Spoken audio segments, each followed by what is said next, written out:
So the most basic offensive concept we need to understand before we start shifting to the defensive concepts is the idea of heel exposure. So if my training partner has me in the inside senkaku position and he gets a grip of my heel with his wrist, that's obviously very bad for me. So the basic initial goal of the offensive man, in the inside senkaku position or any other ashigarami, insofar as it comes to pursuing heel hooks, is going to be the attainment of heel exposure. Okay, so that's the only initial offensive concept we need to understand, I think, before we ought to shift to the defense, which we're going to start doing now. So let's assume my training partner is able to attain heel exposure on me and he connects his hands. So if he's able to connect his hands, he can start applying braking mechanics, which we don't want to happen. Let go for a second. So take a look at my foot.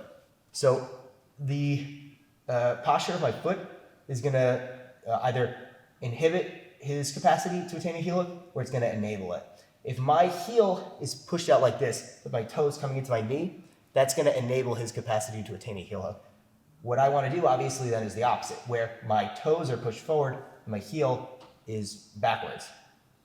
Okay, so the toes come forward, that brings the heel back, where now my heel is projected outward, my toes are coming into my knee. So I point my toes, okay, and so he gets the heel hook.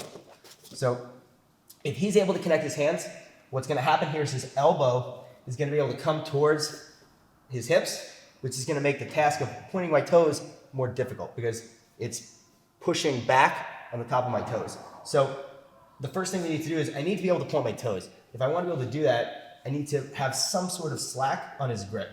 So I'm going to take my hands, I'm going to go underneath, grip at the crook of his bicep and his forearm, and then grip at his wrist. Now, it usually is the case that I'm able to point my toes, okay?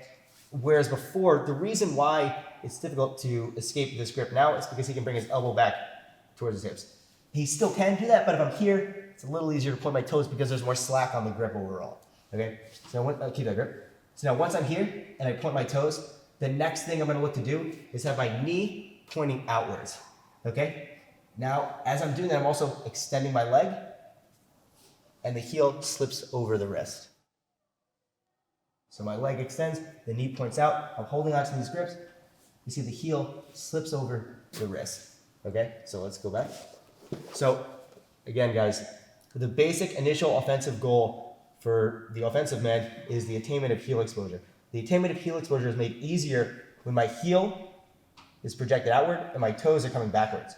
If my heel is behind my toes, like right here, it's going to be more difficult for him to attain heel exposure. And also, if he does succeed in attaining heel exposure, it's going to be harder for him to apply braking mechanics. So he succeeds in attaining heel exposure. Now, what I want to look to do to create slack in his grip to the degree that I'm capable of pointing my toes out is I grip here. One hand underneath and at the crook of his bicep and forearm, one hand at the wrist.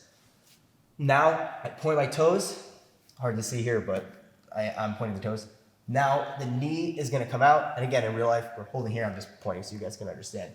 The knee is going to point out, and I straighten my leg. Can you get a little bit tighter? Now, what I want to have happen is I'm continuing to pull here, I'm extending, the toes are pointing, the heel comes over the top of the forearm right there, right? So this is a very late stage defense. And we can start to turn out.